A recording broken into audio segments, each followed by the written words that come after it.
PPF అని, NPS అని, SSY అని, ఎస్సిఎస్ఎస్ అని చెప్పి, ఈఎల్ఎస్ఎస్ మ్యూచువల్ ఫండ్స్ అని చెప్పి ఇలా చాలా రకాల ఇన్వెస్ట్మెంట్ ప్రోడక్ట్స్ ఉన్నాయి కదా.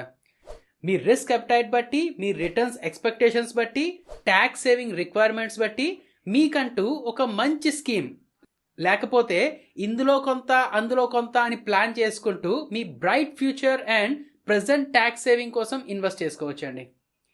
ఈ వీడియోలో ఇద్దరి ఫ్రెండ్స్ మధ్య డిస్కషన్ ద్వారా ప్రోడక్ట్స్ గురించి ఇన్ఫర్మేషన్ తెలుసుకుందాం. అన్నట్లు ఇది ముందు వీడియో తాలూకా కంటిన్యూషన్ అండి. ఆ వీడియో తాలూకా లింక్ పైన ఐ సింబల్లో అలాగే కిందన డిస్క్రిప్షన్ బాక్స్లో ఉంచాం. ఏరా తాయత్ తీసేసావు, మీ తాత కల్లోకి రావడం మానేసరే? లేదురా, పైన మొబైల్ ఫోన్ నెట్ ఫెసిలిటీస్ కూడా ఉన్నాయట. మొన్న మన ఇద్దరు మాట్లాడుకుంది మన యూట్యూబ్ ఛానల్లో చూసి మీ ఫ్రెండ్ చెప్పింది జాగ్రత్తగా విని అర్థం చేసుకో. నేను పైన ఐపీఎల్లో బిజీగా ఉన్నా.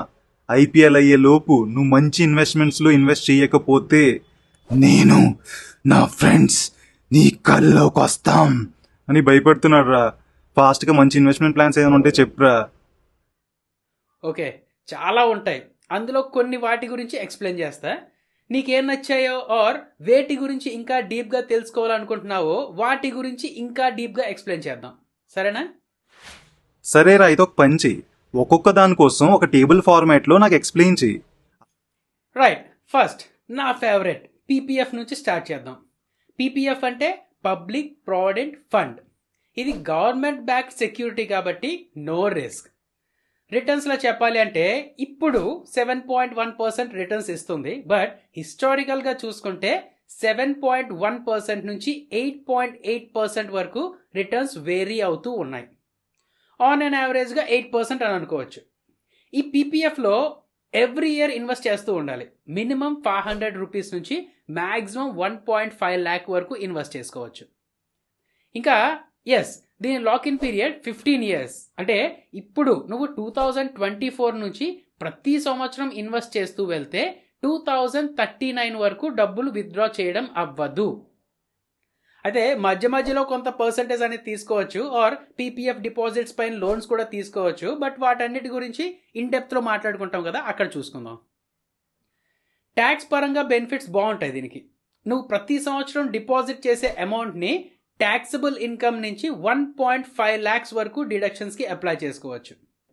ఇంకా ఈ పీపీఎఫ్ మీద వస్తున్న ఇంట్రెస్ట్ ట్యాక్స్ ఫ్రీ అండ్ లాస్ట్లో మెచ్యూరిటీ అయ్యాక విత్డ్రా చేసే డబ్బులు కూడా కంప్లీట్లీ ట్యాక్స్ ఫ్రీ. ఓకే, మరి రిటర్న్స్ కంపౌండింగ్ అవుతుందా? ఎస్, ప్రతి సంవత్సరం వచ్చే ఇంట్రెస్ట్ నీకు ట్రాన్స్ఫర్ చేయకుండా మళ్ళీ ప్రిన్సిపల్ అమౌంట్లోనే యాడ్ చేసేస్తారు కాబట్టి కాంపౌండింగ్ అవుతుంది. కాంపౌండింగ్ యాన్యువల్లీ జరుగుతుంది. ఓకే, ఇది ఎలాంటి వాళ్ళు సెలెక్ట్ చేసుకోవచ్చు? అస్సలు రిస్క్ ఇష్టం లేని వాళ్ళు, long term financial goals like 15 years తరువాత రిక్వైర్మెంట్స్ ఉన్న వాళ్ళు, long term savings with tax benefits కోసం చూస్తున్న వాళ్ళు ఈ పీపీఎఫ్ని ఆప్ట్ చేసుకోవచ్చు. అర్థమైంది. ఇప్పుడు దీంట్లో ఇన్వెస్ట్ చేయాలంటే ఎక్కడ చేయాలి? అలాగే 15 సంవత్సరాల తర్వాత కూడా దీంట్లో నుంచి డబ్బులు తీసేయకుండా అలాగే ఇన్వెస్ట్ చేసుకుని ఉండొచ్చా? ఎస్, 15 years తర్వాత కూడా ఎక్స్టెన్షన్ చేసుకోవచ్చు. అసెడ్ ఇప్పటి వరకు చెప్పింది బేసిక్స్. నీకు దీని మీద ఇంట్రెస్ట్ బాగా ఉంటే ఒక డెడికేటెడ్ డిస్కషన్ దీని మీద పెట్టుకుందాం. ఫ్రెండ్స్, మీకు కూడా పీపీఎఫ్ మీద ఫుల్ లెంత్ వీడియో కావాలి అంటే కిందన కామెంట్స్లో పెట్టండి. A to Z నీకు అర్థమయ్యేటట్టు ఒక డెడికేటెడ్ వీడియో చేసుకుందాం. అలాగే ఏ టైంలో ఈ వీడియో నచ్చినా ప్లీజ్ ఒక లైక్ చేయండి, మీ తోటి వారితో షేర్ కూడా చేయండి. అలాగే మన ఈ రూపాయి యూట్యూబ్ ఛానల్ని సబ్స్క్రైబ్ చేసుకొని నోటిఫికేషన్స్ ఆన్లో పెట్టుకోండి. అవునవును, ప్లీజ్ చేయండి. ఎందుకంటే రాబోయే రోజుల్లో మంచి ఇంట్రెస్టింగ్ టాపిక్స్తో రాబోతున్నాం. ఓకే, మరి నెక్స్ట్ ప్రోడక్ట్ ఏంటో చెప్పు. నెక్స్ట్ 2 ప్రోడక్ట్స్ గురించి ఒకేసారి చెప్పేసుకుందాం. అవి చెప్తున్నప్పుడు ఈ పీపీఎఫ్ నా ఫేవరెట్ అని ఎందుకన్నానో అది కూడా చెప్తా. Next product senior citizen savings scheme, SCSS. Senior citizens అంటే 60 years దాటిన వాళ్ళ పేరు మీద 30 lakhs వరకు ఇన్వెస్ట్ చేసుకోవచ్చు. ఇది కూడా గవర్నమెంట్ బ్యాక్డ్ కాబట్టి జీరో రిస్క్. రిటర్న్స్లా చూస్తే యాజ్ ఆఫ్ నో 8.3% రిటర్న్స్ ఇస్తుంది.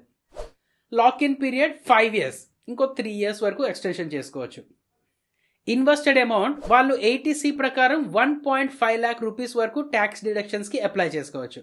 అయితే తర్వాత వచ్చే ఇంట్రెస్ట్ ఆ మొత్తం మాత్రం ట్యాక్సిబుల్లే. ఓకే, ఇది కంపౌండింగ్ అవుతుందా? మా పేరెంట్స్ పేరు మీద ఇన్వెస్ట్ చేస్తే నేను ట్యాక్స్ రిడక్షన్ కోసం అప్లై చేయడానికి అవుతుందా? క్వార్టర్లీ ఇంట్రెస్ట్ అమౌంట్స్ అనేది మీ బ్యాంక్ అకౌంట్స్లోకే వచ్చేస్తాయి కాబట్టి సో నో కాంపౌండింగ్. అండ్ నువ్వు మీ పేరెంట్స్ అకౌంట్లో డబ్బులు వేసి వాళ్ళ పేరుతో SCSS అకౌంట్లో డబ్బులు ఇన్వెస్ట్ చేయిస్తున్నావు కాబట్టి నువ్వు ట్యాక్స్ డిడక్షన్స్కి అప్లై చేసుకోవడం అవ్వదు. మీ పేరెంట్స్ కావాలంటే ట్యాక్స్ డిడక్షన్స్కి అప్లై చేసుకోవచ్చు. ఓకే, సో మంచిది కాదంటావు. అలా అని కాదు, ట్యాక్స్ డిడక్షన్స్కి పనికిరాదు కానీ రిటర్న్స్ ఎక్కువ ఇస్తుంది. Next, Sukanya Samriddhi Yojana SSY. నీకు కనుక కూతురు పుట్టినట్లయితే తనకి 10 years దాటక ముందే ఈ SSYలో ఇన్వెస్ట్ చేసుకోవచ్చు. Returns as of now 8.2%. Lock-in పీరియడ్లో చెప్పాలంటే ఈ అకౌంట్ ఓపెన్ చేసిన 21 years వరకు ఆర్ ఎల్స్ మీ కూతురు పెళ్లి కుదిరింది అని చెప్పి అలా చెప్పైనా తీసేసుకోవచ్చు. అయితే పెళ్లి కుదిరింది అని చెప్పేటప్పుడు మీ కూతురికి 18 సంవత్సరాలు దాటారు, గుర్తుంచుకో అది.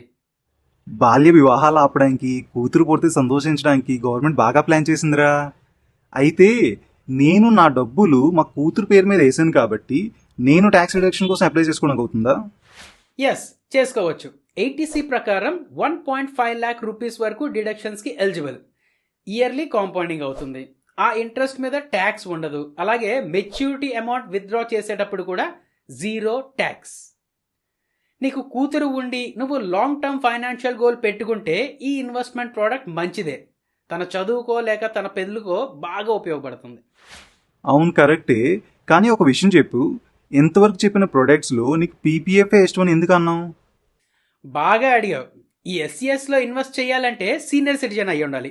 SSYలో ఇన్వెస్ట్ చేయాలంటే నీకు కూతురు పుట్టి ఉండాలి. బట్ ఎలాంటి ఎలిజిబిలిటీ కన్స్టెంట్స్ లేకుండా ఎవరైనా సరే ఓపెన్ చేసుకునే అకౌంట్ ఈ PPF. మంత్లీ SIPస్లా ఇన్వెస్ట్ చేసుకోవచ్చు, కొంత లంప్సమ్గా ఇన్వెస్ట్ చేసుకోవచ్చు, ఇయర్లీ వన్స్ కూడా ఇన్వెస్ట్ చేసుకోవచ్చు. డిపాజిట్స్ పై ట్యాక్స్ డిడక్షన్స్ ఉంటుంది. Interest amount tax free and maturity amount కూడా ట్యాక్స్ ఫ్రీ. అర్థమైంది కదా? అండ్ అదే ముఖ్యంగా ఎవరైనా సరే ఇందులో ఇన్వెస్ట్ చేసుకోవచ్చు కాబట్టి ఇది నా ఫేవరెట్ అని చెప్పా.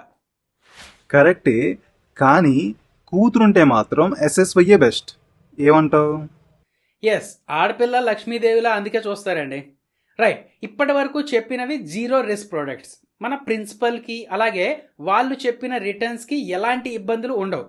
బట్ రిస్క్ కొంత తీసుకుంటా ఎక్కువ రిటర్న్స్కి ఏం చేస్తా అంటే మాత్రం నా favourite ELSS mutual fund scheme. మొన్న నువ్వు చెప్పినట్టు మొత్తం ఇన్వెస్ట్మెంట్స్ ఒకే దాంట్లో పెట్టికంట డైవర్సిఫై చేసుకోవడమే బెస్ట్. అండ్ మ్యూచువల్ ఫండ్స్లో కొంతైనా పెట్టి ఎక్కువ రిటర్న్స్ కోసం వెయిట్ చేయడమే బెస్ట్. అయితే మరి ఈ ELSS మ్యూచువల్ ఫండ్ అంటే ఏంటో చెప్పు. మ్యూచువల్ ఫండ్ అంటే తెలుసు కదా, నీ డబ్బులు మ్యూచువల్ ఫండ్ హౌసెస్కి ఇస్తావు. అక్కడ స్టాక్ మార్కెట్లో పూర్తి నాలెడ్జ్ ఉన్న ప్రొఫెషనల్ మేనేజర్స్ నీ డబ్బులు స్టాక్ మార్కెట్లో ఇన్వెస్ట్ చేస్తారు. మంచి స్టాక్స్లో రెగ్యులర్గా బై అండ్ సెల్ చేసి ఎక్కువ ప్రాఫిట్ సంపాదించడానికి ట్రై చేస్తారు. అదే విధంగా రిస్క్ కూడా మినిమంగా ఉంచడానికి ట్రై చేస్తారు. నువ్వు డైరెక్ట్గా స్టాక్లో ఇన్వెస్ట్ చేస్తే రిస్క్ ఎక్కువ తీసుకుంటావేమో, బట్ వాళ్ళు తక్కువ రిస్క్ అంటే కుదిరినంత వరకు తక్కువ రిస్క్ ఎక్కువ రిటర్న్స్కి ఏం చేస్తూ ఉంటారు. అండ్ సెబీ అనే ఒక రెగ్యులేటర్ కూడా దీనికి ఉంటారు కాబట్టి స్కామ్స్కి లేక ఎక్కువ రిస్క్ పెట్టే విధంగా ఉండే వాటిని బ్యాన్ చేస్తూ ఉంటారు.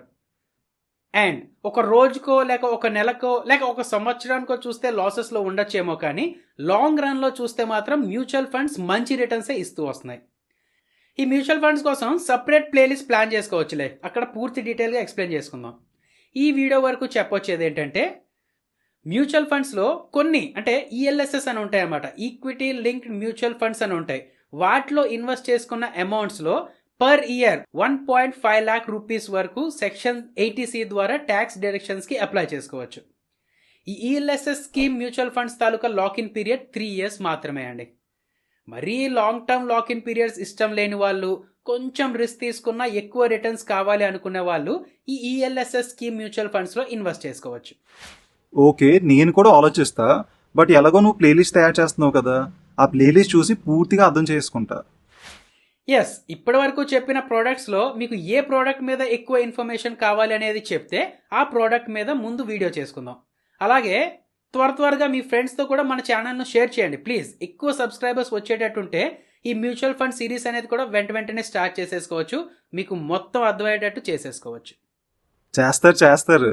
కంటెంట్ బాగుందని కామెంట్స్లో మంచి పాజిటివ్ రెస్పాన్స్ వచ్చింది కదా, సో వాళ్ళే షేర్ కూడా చేస్తారులే. ఎంతకీ నెక్స్ట్ ప్రోడక్ట్ ఏంటో చెప్పు. ఇంకా ఇప్పటికీ last topic, last investment product NPS, national pension scheme. ఇది కూడా గవర్నమెంట్ బ్యాక్ సెక్యూరిటీయే. పేరులో ఉన్నట్టే రిటైర్మెంట్ బెనిఫిట్స్ కోసం చూస్తున్న వాళ్ళు ఈ ఇన్వెస్ట్మెంట్స్ చేసుకోవచ్చు. ఇందులో వేరే వేరే స్కీమ్స్ ఉంటాయి. సో మనం సెలెక్ట్ చేసుకున్న స్కీమ్ బట్టి రిటర్న్స్ అనేది వ్యారీ అవుతూ ఉంటుంది. లైక్ 8% to 10% అలా ఉంటుంది. ఒక్కోసారి ఎక్కువ కూడా రావచ్చు అనమాట.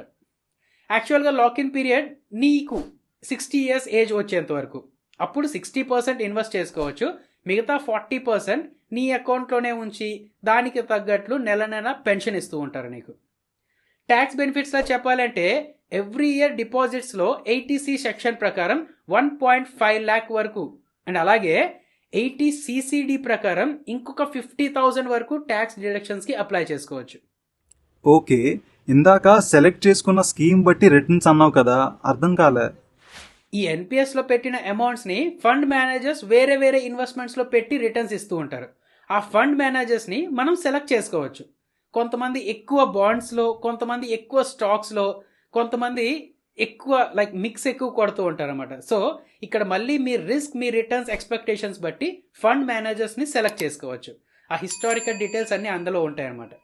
యాజ్ సెడ్ ఇదంతా ఒక డెడికేటెడ్ వీడియోలో క్లియర్గా ఎక్స్ప్లెయిన్ చేసుకుందాంలే. ఓకే, అయితే నాకు డౌట్. పీపీఎఫ్లో 1.5 lakhs వరకు ఇన్వెస్ట్ చేయొచ్చు అన్నాం, ఎస్ఎస్వైలో కూడా 1.5 lakhs అన్నాం, ఈఎల్ఎస్ఎస్లో కూడా 1.5, అలాగే ఎన్పిఎస్లో కూడా 1.5. ఇప్పుడు నేను ఈ నాలుగిట్లో 1.5, 1.5, 1.5, 1.5 అలా ఇన్వెస్ట్ చేశాను అనుకో, మొత్తం 6 lakhs ఇన్వెస్ట్ చేస్తున్నాను కదా. అప్పుడు నేను 6 lakhs వరకు ట్యాక్స్ డిడక్షన్కి అప్లై చేయొచ్చా? నీకే అడుగుతున్నాను రా, మాట్లాడవేంటి? ఛార్జీలకి డబ్బులు లేక నువ్వు ఎక్కడ ఉండిపోయాగానే, లేదంటే అమెరికా మెటీరియల్ నువ్వు బాబోయ్, జాగ్రత్తగా ఉండాలి నీతోనే. ఇవన్నీ 80C సెక్షన్ ప్రకారం 1.5 lakh rupees వరకు ట్యాక్స్ డిడక్షన్స్కి ఎలిజిబులే. బట్ నువ్వు ఏదో ఒక దాంట్లో ఇన్వెస్ట్ చేసినా లేక అన్నీ కలిపి ఇన్వెస్ట్ చేసినా మొత్తం మీద 1.5 lakh rupees వరకే ఎలిజిబిలిటీ. అంటే పీపీఎఫ్లో 1 lakh rupees ఇన్వెస్ట్ చేసి ఈఎల్ఎస్ఎస్లో ఇంకో 1 lakh rupees ఇన్వెస్ట్ చేసావనుకో, మొత్తం 2 lakh rupees అయినా సరే నీకు 1.5 lakh rupees వరకు మాత్రమే ట్యాక్స్ డిడక్షన్స్కి ఎలిజిబిలిటీ వస్తుంది 80C కాలం ద్వారా. ఓహో, అర్థమైంది. అయితే ఇన్ని ఇన్వెస్ట్మెంట్ ప్రొడక్ట్స్ ఉంటుండగా మళ్ళీ ఎన్పిఎస్ ఎందుకు? రిటర్న్స్ కోసం రిటైర్మెంట్ వరకు ఆగాలి.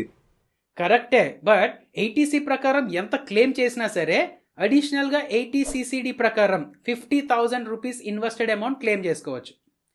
ఆ అడిషనల్ 50,000 ట్యాక్స్ బెనిఫిట్స్ కోసం ఈ ఎన్పిఎస్ పాపులర్ అనమాట. అయినా ప్రీమెచ్యూర్ విత్డ్రావల్స్ అని, కొన్నిసార్లు కరెక్ట్ ఫండ్ మేనేజర్ని పట్టుకొని ఎక్కువ రిటర్న్స్ తెచ్చుకోవడం అని, ఈ ఎన్పిఎస్లో కూడా బోలెడ్ అడ్వాంటేజెస్ ఉంటాయిలే. ఓకే, ఇవన్నీ నువ్వు సజెస్ట్ చేస్తున్నావు అనమాట. పూర్తిగా అర్థమైంది. ఇప్పుడు ఒక్కొక్క దాని గురించి ఇన్డెప్త్గా చెప్పే మరి. చూద్దాం. మన వాళ్ళు ఈ వీడియో చూశారు కదా, వాళ్ళకి ఏది నచ్చింది, దేని గురించి ఎక్కువ ఇన్డెప్త్గా తెలుసుకోవాలనుకుంటున్నారో కామెంట్స్లో పెట్టమను. ఆ కామెంట్స్ తగ్గట్టు టాపిక్ సీక్వెన్స్లో ప్లాన్ చేద్దాం. విన్నారు కదా ఫ్రెండ్స్, మీకు ఏ ప్రోడక్ట్ గురించి తెలుసుకోవాలని ఉందో దాని పేరు కామెంట్ సెక్షన్లో అడిగేయండి. ఎక్కువ కామెంట్స్ వచ్చాయనుకోండి, వీళ్ళు కూడా ఫాస్ట్గా సీరీస్ చేస్తారు. మన సత్తా ఏంటో కింద కామెంట్స్లో చూపిద్దాం. అలాగే మీకు ఈ వీడియో నచ్చినట్టయితే ప్లీజ్ ఒక లైక్ చేయండి, కింద సబ్స్క్రైబ్ చేసి బెల్ నోటిఫికేషన్ ఆన్ చేసుకోండి. అలాగే మీ ఫ్రెండ్స్ అండ్ ఫ్యామిలీ మెంబర్స్తో ఈ వీడియో షేర్ చేయడం మర్చిపోవద్దు.